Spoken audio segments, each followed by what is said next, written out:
Hi, everyone. Welcome back to Tarot Today, your favorite tarot podcast. I'm Delphine and I'm with Adrian. Hi, I'm Adrian. How are you, everyone? Um, what are we going to talk about today, Delphine? Uh, Today I think it makes sense to talk about what tarot is used for because I think a lot of people don't understand the edges of tarot. Um, so why don't we talk about that? sure. Why don't this is our second episode, and this is what is tarot for? So what is tarot for? I think there are many usage of tarot, and Yeah, I really believe that your own mind is your own limitations. All right. I completely agree with that. I think the options on how you can use tarot, as long as you understand the techniques of it, the options are pretty much limitless, I could say. Would you? Yeah, I mean, I use tarot to like find my lost parcels or like try to figure out like, when DHL is going to get here. And then I also use tarot to figure out, maybe what's going to happen at work or what's going to happen with a date. Are you one of these people that just like click buy and then 10 minutes later you stick your head out the window to see if DHL is around the Okay, corner? you just read me to filth.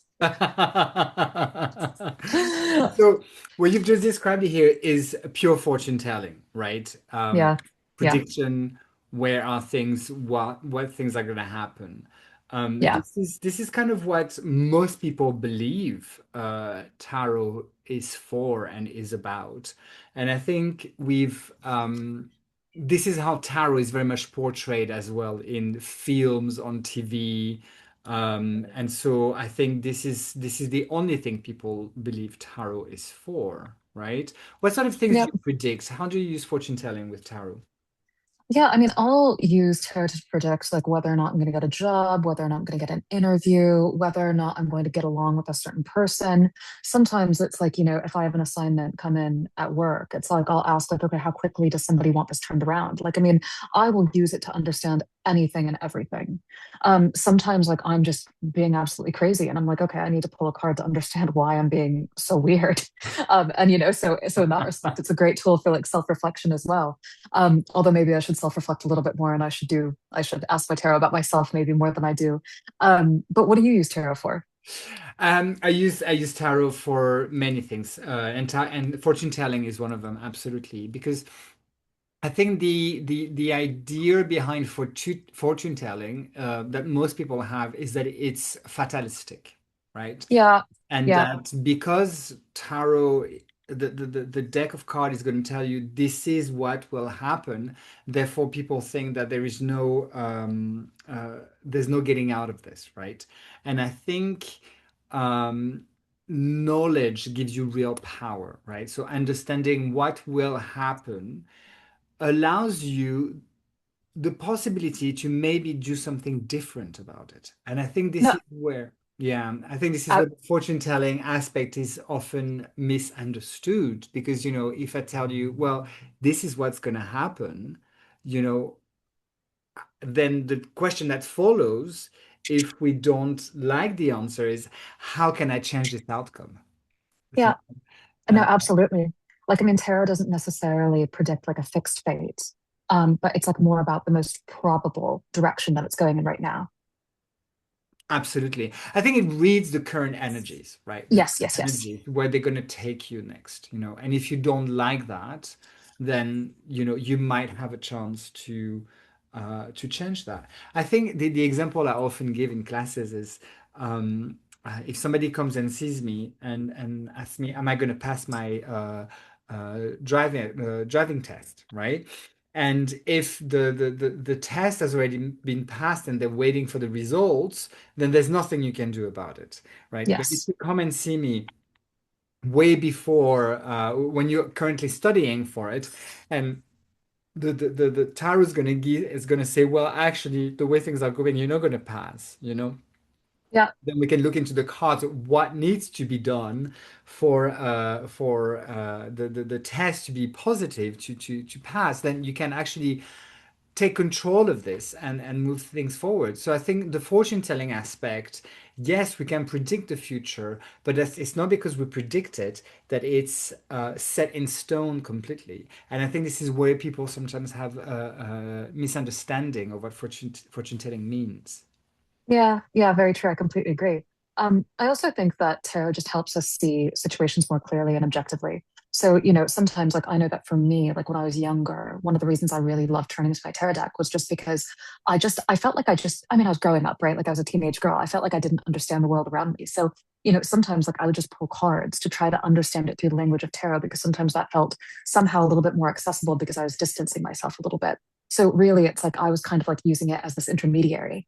Um, so that was really helpful for me. So I guess also using tarot to just see people and situations more objectively. If objectivity truly exists. Yeah, okay, okay, very good point. We could go into a philosophical debate about that. I suppose nothing is actually objective because it's always filtered through our subjective experience. Yeah. So I mean, absolutely good point. Yeah, that's my Aquarian mind trying to throw something in there. But Yeah, very yeah, true. I mean the beauty of tarot is that it does give you a bird's eye view of things, I think. Yeah, Like I like this yeah, idea, definitely. you sort of raise your consciousness, you sort of raise to a higher level so you can see the overall situation. So you can maybe act accordingly. And fortune telling, like you said earlier, you sometimes pull cards to find out where you've lost things, right? This is Oh my, yes, yes, lost items, finding lost items. I remember one time a client came to me and she was like, "Oh, I was swimming in a creek, and on this one day, I lost my great grandmother's engagement ring. Can you help me find it?" And I started pulling all of these cards, and I was like, "Oh my God, okay, where's this ring?" And I asked her, I was like, "Okay, like going into this pond, or like whatever this small body of water is, it was kind of like a creek or something." I was like, "Are there stairs that go into it?" And she's like, "Yeah, there are stairs." And I was like, "Okay, if you just like look next to the stairs, like you may find it." Um, and actually, weirdly enough, she did find it. So she did Oh find the ring. wow. I Yeah. mean, that is a fabulous workshop in itself that you have to teach, right? Because there's Josephine McCartney. Do you know this author? She wrote a book and she talks about this in her book on how to find objects, Yeah. through. And it's true that it's not a practice that I mean, I would give it a go if somebody comes to me and be like, I need to find this. I'd be like, okay, let's get those cards out and Let's see get the what I cards out. can, figure it out. But it's true that this is not a practice that I regularly practice. I have to be honest. So it'd be fascinating, like to have a workshop on this. Delphine, please organize a workshop on finding lost Yeah. items in the I tarot. can't say that I'm an expert at it, but it would be a really, really great workshop. One thing that I also love using my cards for is like, because you and I probably pull cards every single day, I love it just for like pattern recognition. Like, I mean, it's just really interesting to see when we get repeating cards or when certain people get, repeating cards and their repeating cards are different from my repeating cards, or, I'll get repeating cards in work that I won't necessarily get in my love life. And like for example, last summer, I kept on pulling the sun and the chariot together. I pulled that combination 14 times Wow. over the course of 2 months. Okay. What was your take on it? So I really felt like, I mean, to me, the sun, like, I mean, the sun is an interesting card, right? Because like it's the card of joy, it's the card of happiness. It's like often seen as like the most positive card in the pack. But oftentimes, the way that I see the sun is that the sun brings clarity and that the sun is about finding clarity, right? And so for me, like the sun and the chariot, of course, is about momentum, willpower, forward movement, success against all costs. Um, but yeah, it's like, I mean, with the sun and the chariot, to me, it was just saying, like, okay, keep on track with your clarity and like just keep on track with what you know. Like, I mean, it was a very personal message, but a lot of it was kind of like about trusting myself and just making sure that I wasn't slipping into any kind of delusion. Yeah. It's interesting because then the tarot sort of act like a friend or sort of telling you, hey, just keep moving forward with what you know. Don't doubt. Stay in Yeah. your Stay stay course. stay yeah, stay on course. Stay what you know is right in a sense, right? This is the path forward. Don't step into the unknown. Don't step into something new that's going to be a bit, murky. What you have to do right now, I guess, Chariot and Sun is very much keep moving forward with your clarity, with what you love, with, what don't Yeah. step into the energy of the moon all of a sudden. Yeah, exactly. And then also like with the sun, it's like, I mean, it was summertime, right? And so it's like, I mean, I think that it also like related to the fact that it was summertime. And it was actually really interesting because it's like the situation that I needed to, keep my clarity on. Um, it fully revealed itself by next summer. Ah, So yeah, so that was really interesting. So I think that the cards were also just saying, okay, just stay on track until next summer as well. yeah. So that's And that was the more predictive element. Sorry, go on. Yeah, that's very well, but this is interesting because this gives you a predictive, but also a sort of advice slash psychological attitude to have, right? So Yeah, it's predictive, but it's also it's a friend holding your hand, being like, "Girl, keep doing this." yeah. Just don't stray, almost like. Yeah, and that's just it. Like, I mean, Tarot's a mother, Tarot's a friend, Tarot's a father, Tarot's your gossip girl. Yeah, it's interesting, right? Like, I mean, do you find that your decks have different personalities? Yeah, they do, absolutely. They Yeah. really Okay. do. Okay, so tell me about that because I feel the same way, but it's like, I mean, I feel like not enough of us are talking about this. Yeah, I think right. So one of the things I love about, I mean, my go-to deck is Marseille Tarot, right? I'm a big Marseille Tarot buff. I come from the city of Marseille, even though the tarot was not created in Marseille. And so it's my go-to. But so what I love about this deck is like it took hundreds of years for it to settle into something, right? So it was an oral tradition. Was So I don't think that there is a real ego in those cards because it's, so many people have put thoughts into it. However, when you take decks like the Smith-Waite, like the Thoth Tarot, or any of contemporary decks today, right? You have a specific person, artist that has created that deck with a specific vision, right? For better or for worse, we're not here to judge decks. But by doing this, you have a specific person telling you, I put this element into this card because I think this, because I believe this. And what happens with this is that ego, not necessarily the bad ego, but personality gets put into the deck, right? So then you have certain people, certain artists, certain decks that you get on with and others you don't get on with, right? And I think Yeah, it's a yeah. completely normal thing, right? You have certain decks that you'd have an affinity with, and others that you don't. And when I teach, I tell my students, I do not want to see a cat tarot in my classes. You You know, know? I love that you say that, and I love that you set that boundary because it's like people come to my classes with all kinds of decks, and I'm like, oh my God, what are you doing? But I, but I don't say anything because I'm like, okay, like whatever you want to do. If you want to read with like, Yeah. God, I think one time somebody came in with like a dragon deck, and Mhm. awful illustrations, and I was like, oh my God, what's happening? Yeah, I think there's two types of decks, right? That modern decks that are being made. There are the decks that are very thoughtfully made with a real vision in mind, and then you have decks where you literally have like cat faces put instead of people's heads, right? And these are not the type of decks that have a real thought behind it, that have real research, right? So you might like or dislike a particular deck, but if a deck is made with integrity, research, and depth, then it's valid. If a deck is not made with integrity and research, then it's not valid. It's not a good deck, right?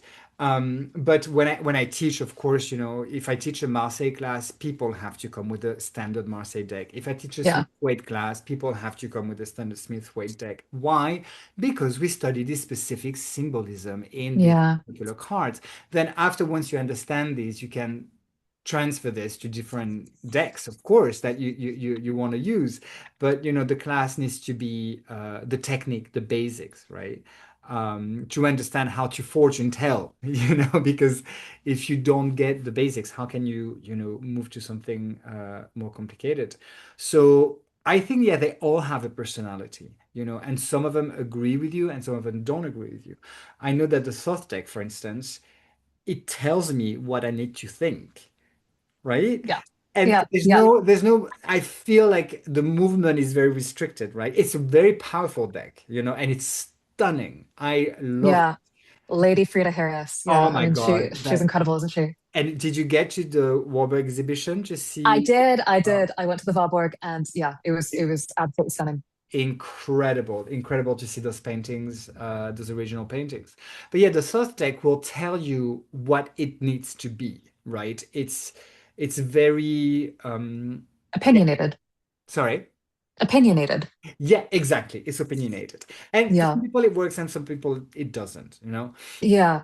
And I think, yeah, you're right. Some of them have personalities. Do you find that you don't get on with certain decks? Yeah. I mean, yeah. Yeah, it's like, I mean, sometimes I can just sense that it's like a deck isn't really answering my questions. It's like, I mean, it's just kind of like, it's just telling me something else.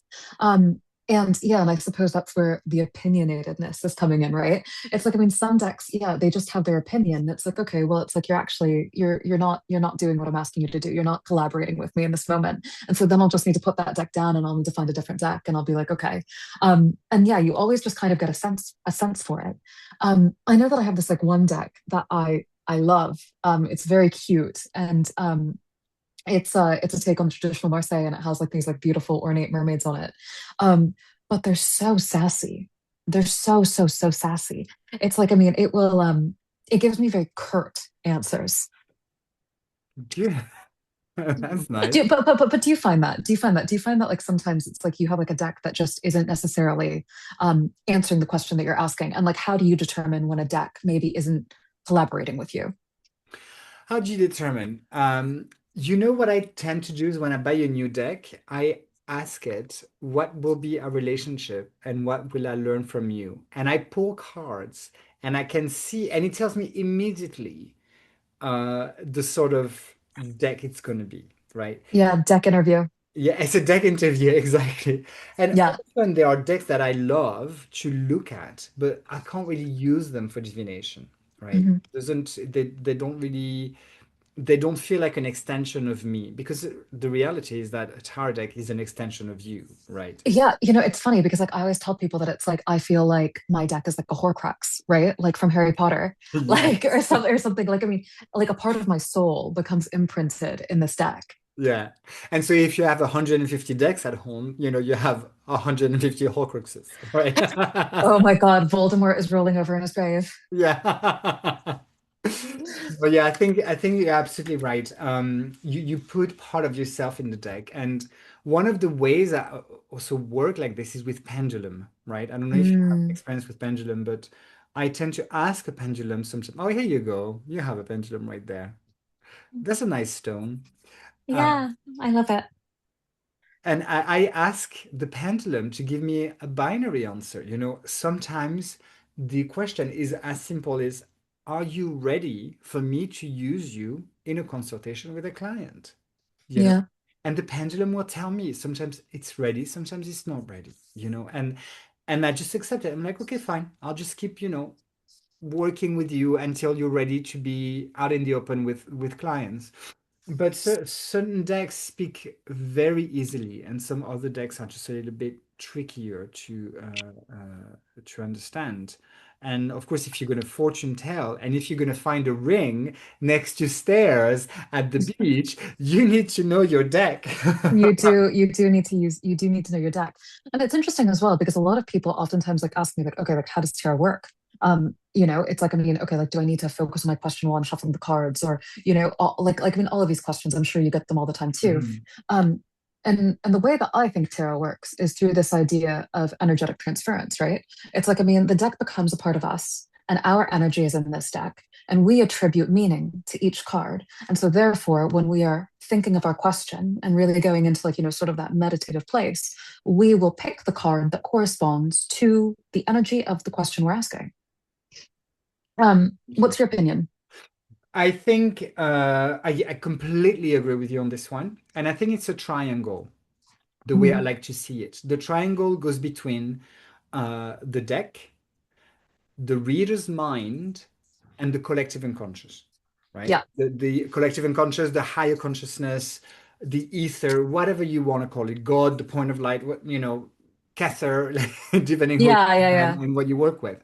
And so there's a triangle here that needs to happen. There's a creation that needs to happen. The triangle, and we often talk about the triangle of manifestations that magicians Hmm. use. They have this triangle where they manifest spirits within that triangle. And so the way I see it is that between the deck, the mind of the reader, and the consciousness, that creates a triangle where the question is bounced back within this triangle, and that question being bounced back in the triangle then becomes answer. But you need that connection in the triangle for it to happen. So it's I very, love that. yeah, you like that? I love that. I think that's beautifully explained. Yeah, and I think you need to there's got to be a focus. It's an alchemical process, right? You Yeah, yeah, question, and then through that triangle, there is the question becomes an answer, right? yeah. And but there needs to be a focus. And sometimes I've had clients that ask me a question, and then I'm shuffling the cards, and then they just keep talking. They keep asking, and I literally ask them, "Can you please stop talking now? Because we need Oh we my need God, I to know it. focus on the question." I know, I know. It drives me crazy when like people are talking while I'm shuffling, and I have to be like, oh, like just give me one moment. I'm just connecting right now.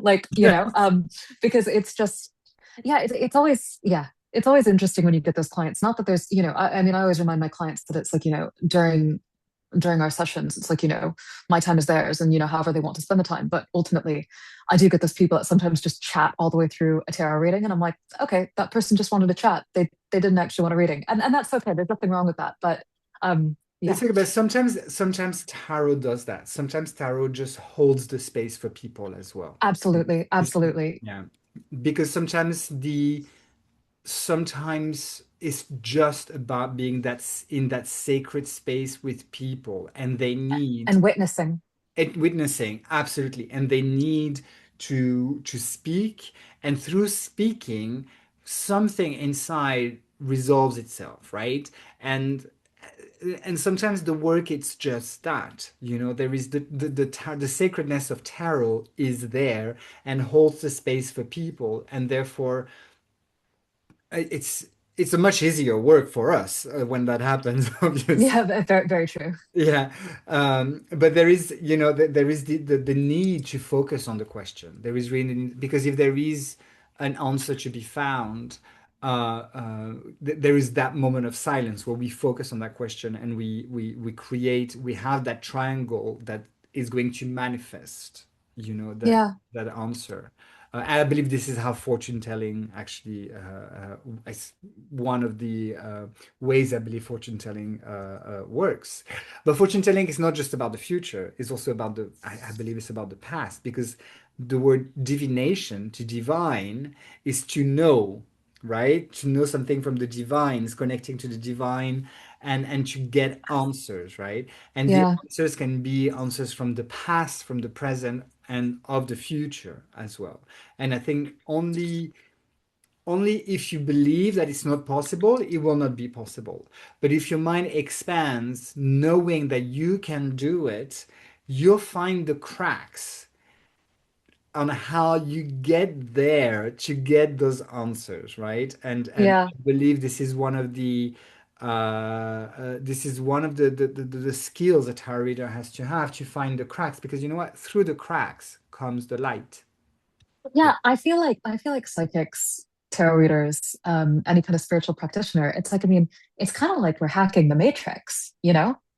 Yeah, It's like I love that. it's like that's what we're doing. It's like we're cracking the code. And we're like, and we're just, we're able to see beyond. And that's because we believe we can see beyond. It's like, it's because we believe that, like, the world is not just what we can see, touch, and feel, We're you know? cracking the matrix. I love that. That sounds like the title of the book, I know, Cracking the right? Matrix by Ha- Delphine. Hashtag psychic hackers. Oh, I love that. I love that. Cracking the matrix. Yeah. So what do you think about, I mean, we talked about fortune telling, right? But Mhm. what about tarot, a mirror of the soul? Yeah, I mean, I think that tarot, it definitely does have the capacity to, reflect an internal state back to us, often more honestly than maybe our conscious mind could do. Mhm. So, absolutely. Tarot oftentimes, like, it can show us things that we already know, but maybe we haven't admit to ourselves. Yeah. And so it's just that little extra push sometimes. What do you think? Yeah, I think yes and more. I think Yeah, there are different levels that the tarot can really reveal. And as far as the mirror goes, there's this idea that you create your own reality, that everything around you is just a manifestation of what's inside of you, right? oh yeah, absolutely. So everything, I have a bottle of water next to me, and I have a big crystal, a quartz, because yeah, I do love crystals. So if you want to buy me a present, crystals are always Yeah, that everything around you is a manifestation of your inner state, right? So understanding what's around you helps you understand the layers of what's within you. And I yeah, think tarot can really take you to some layers which can be very unexpected, yeah, right? I mean, Carl Jung used to work with the majors, the Marseille major cards, right? And he's the one that started to talk about archetypes and the collective unconscious and all these amazing concepts. So I think tarot as a mirror of the soul is really, it's not fortune telling, it's understanding what may be inside of you, what may be unresolved that needs to be resolved, and how to resolve it, which is kind hmm of it's one of the work I do a lot with dancing the tarot, understanding sometimes where the blockage is. You always have a card that represents the blockage. What is the hmm blockage? And is the blockage coming from a trauma? Is it coming from a mother? Is it coming from a work situation? We don't know. And often these things are deeply ingrained. They're very far back in the psyche that is difficult for them to become conscious, right? And the tarot sort of is able to bring that out, right? So the mirror of the soul, I think it can be a very powerful practice, to try to see, okay, let me put the cards down. What is the tarot trying to tell me that I'm not seeing? This is a good question, for instance, for a spread. What blockage do I need to unlock that I'm not aware hmm of, you know? hmm And this is not, then all of a sudden we go from the fortune telling aspect to the introspection, looking yeah, at the yeah. soul and looking at what needs to be worked on here. And I don't know if this is a practice you usually have, but I work a lot like this. Yeah, no, I mean, I definitely work a lot like this with myself, like, because I mean, absolutely everything that you just said, I 100% agree. Like internal states reflect external states. Mhm. Um, and yeah, I mean, I don't think I have a lot to add to that because I feel like you really covered it. No, I feel oh, like I feel like you really covered it. It's like, I mean, I just try to figure out where my blocks are and then move through them. I think sometimes with clients that's a little bit harder because I think that sometimes like, because like I mean, of course, like, I know that you have your coaching and, all of the other stuff that you do and a lot of the work that you call in sort of, I don't know, I guess invites that kind of dialogue to, yeah. kind of maybe talk about, past trauma or like people's blockages. But I know that a lot of times when people come to me, it's like, I mean, they're straight up just trying to figure out what's going to happen in a certain situation, you know? Mhm. Or like I get a lot of people that like might be new to tarot and are just kind of like, you know, being introduced to it for the first time. So I try not to, I go as deep as my client allows me, but I think that sometimes I'm not always asked to go that deep. Yeah, yeah. I was gonna, when you were speaking, I was gonna say you can only go where the client is ready to meet you, right? You Yeah, only go as far as they've met themselves. so that's exactly, I always say this. I always say that it's like, you know, people can only meet you as deeply as they've met themselves. And, you know, because it's like, you know, of course we have so many clients that come to us about love, right? And they're wondering why this person, why their partner can't just get it together. And it's like, okay, well, in fact, like, you know, despite the fact that they love you, it's like, I mean, you know, they just haven't met themselves emotionally, Yeah. uh, maybe as deeply as they need to in order to actually experience the fullness of, you know, a Yeah. certain emotion like love.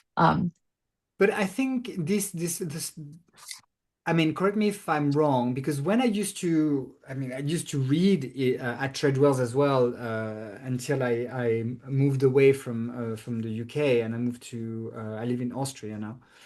But I think when my business went fully online and I was not for the lack of a better word, attached to a shop like Treadwell's or to a place like Treadwell's, then I guess you still get a lot of people that come that don't know you. They come to Treadwell's and they find you as a reader. Whereas I think when people come to me, they don't go through that shop, right? They just come to me for me as a person. So I Yeah, think the more I work in a certain direction, the more I get refined in that direction, right? I get less, absolutely. you know what I Absolutely. mean? I get less this less the for I mean I still get the fortune telling aspect, right? But I guess 85% of my clients have this need to have this parallel with the tarot and the coaching and the soul searching, whereas maybe you do get a lot more of this more fortune telling mundane questions because of where you actually read the tarot. You know what I mean? I think it does inform a little bit the sort of question we eventually get from people. Does that Yeah, make sense? definitely. Yeah, yeah, oh yeah, it totally makes sense. And like, I completely agree with you. I think like one question I have for you is, how do you feel when people come and ask you the question, what is my purpose in life? Ah, oh, Because I kind of love that question, you know. okay, so you love that question. Okay, walk me through it. I do. I mean, it's a huge question, and this is not a question that we can answer in an hour, right? This is impossible because we don't have that kind of power, and this is also understanding that tarot readers are not gods, right? We're not, Yeah, no, we're not as much as I'd love to be, yeah, we're but not omnipotent. We don't know everything, and but when I get this question, what is my purpose in life? Then all of a sudden I put a coaching hat on, right? To try to see where people are today and what is not working within their lives, right? Because if they ask you that question, there's automatically a discontentment, right? They yeah, don't know where uh, they're going, right? So, what is my purpose in life? Even though you cannot find an answer within an hour, that's impossible, because it took me 40 years to try to understand what my purpose was. I had to have like a, a Chiron well, transit, can I ask what your purpose is? I'll get to that in a second. But I think what I try to do with this, which is very exciting, is to get people to find a way to move forward, right? When they don't know what their purpose is that they get they're stuck, right? And so he's trying to find a movement for them so they can actually find a way forward down the path to understanding what their purpose might actually be. And this Right. is, you see what I mean? It's all about trying to help them find a movement. And Uh, I do that a lot. This is something I pride myself in. And so yeah. my purpose, I think, um, I had a therapy session quite a while back that was very interesting. And my therapist at the time pushed me to understand which was the verb that represented me. And And I was like, oh, I went through all this crazy thinking. And he said, but just think about it. It's not just about what you do for work, right? You don't help people. It's deeper than that. It's more precise. Think about the impact you have on your friends, on your partner, on your clients, on your family. And I came to the conclusion that actually my purpose, as I believe it, at least today's purpose, is to inspire.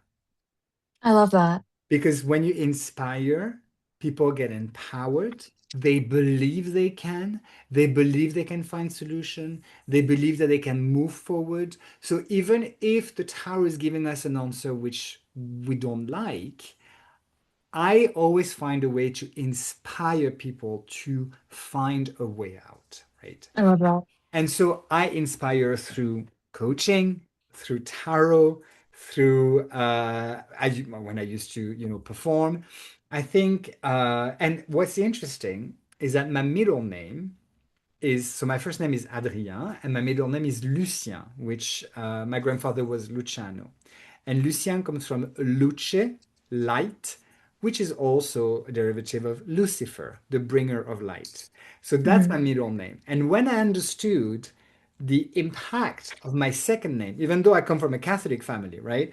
The idea of bringing the light, right, which was always part of who I am, made me understand that my purpose was not to actually tell people what's going to happen tomorrow, but to inspire them how to deal with what will happen tomorrow. Yeah, I love that. You see what I mean? I think And that's beautiful. yeah, and in 10 years' time, I might think something completely different. But this is Yeah. kind of where I'm aligned with at the moment. And tarot helped me understand this, as the mirror of the soul. And this is why I love the card of the devil so much. I do love the devil. Yeah. What do you think your Um, purpose is? I would say that my purpose is authenticity and love. So, I think that I know that mainly it's like my therapist asked me the question. She asked me the same question. Okay, like, I mean, what were you coming to, or what did you come into this world to do? And I really thought about it, and I honestly, I had a really hard time, and I really wrangled.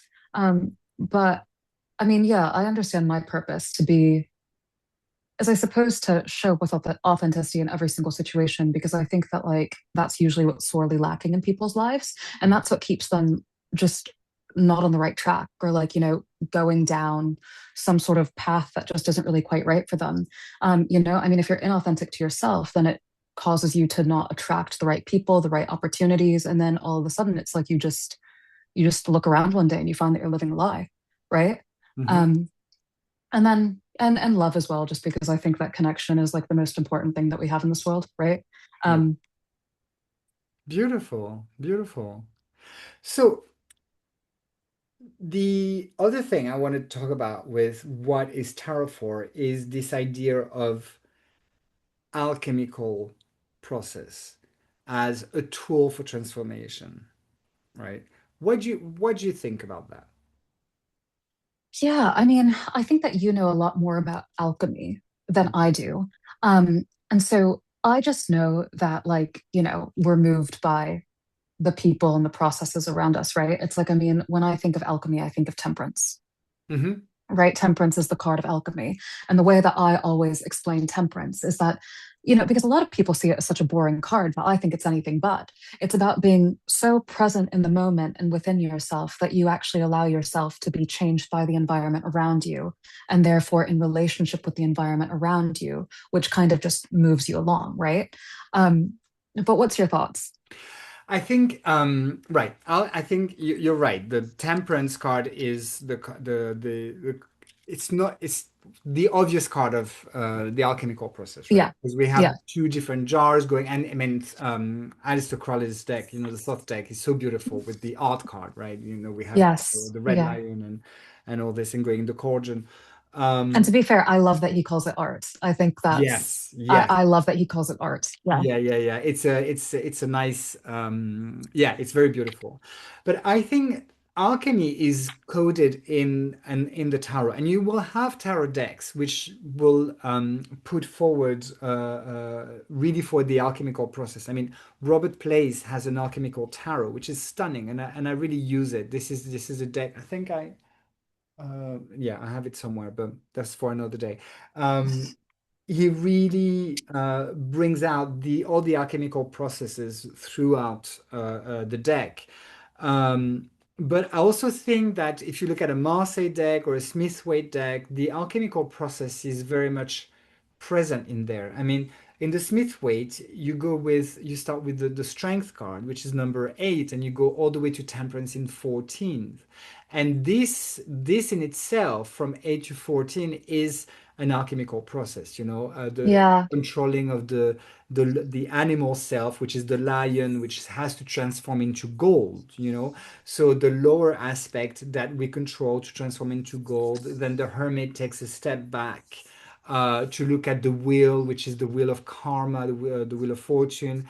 Then after the wheel of karma, we have the justice, which you have to judge on actions, for better or for worse, but you have to be honest with you so you can actually let them go in the hangman and transform and kill oneself in the death card to be reborn Yeah, the in ego death. yeah, exactly, in the temperance card. And this is the alchemy, this is an alchemical process in itself. So Yeah. I think if we think about the alchemical process from the transformation of sulfur into gold, uh, understanding tarot as a system really helps you find this transformation of the self. It's so I think it's all coded in there if you know how to look at it, and it tells you sometimes. The way I use the tarot as well is to ask it, okay, where am I at now?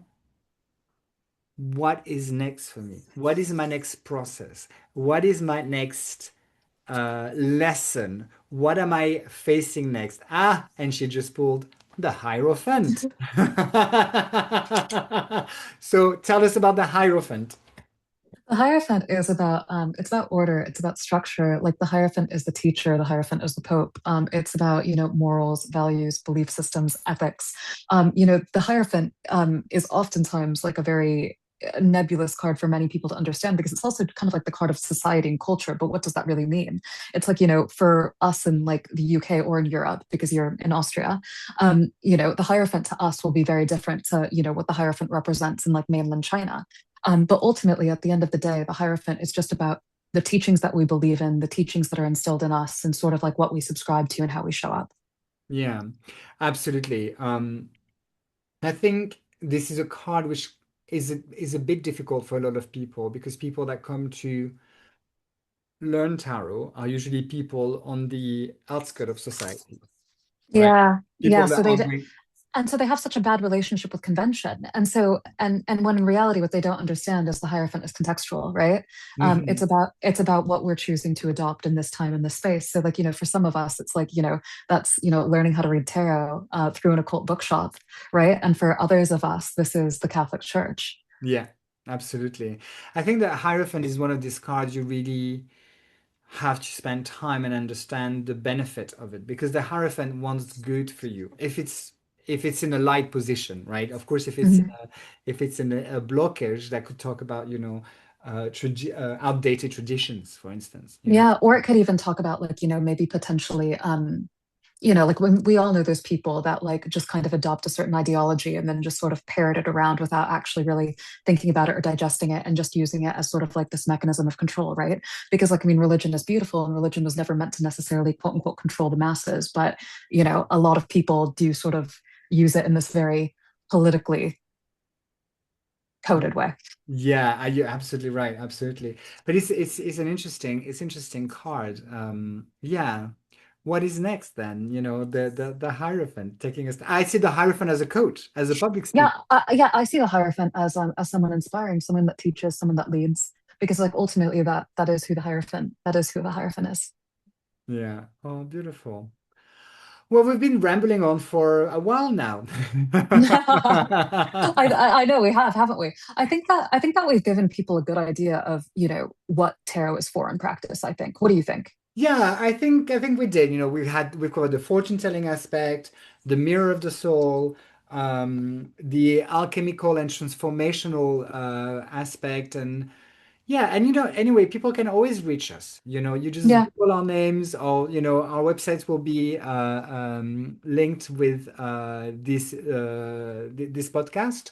So yeah, until then, maybe see you next week, See and you next week. remember, keep reading the cards. Keep reading the cards. Pull a card every single day. See what it says. Bye, everyone, and thank you, Delphine. See you soon. Bye, Adrian. See you soon.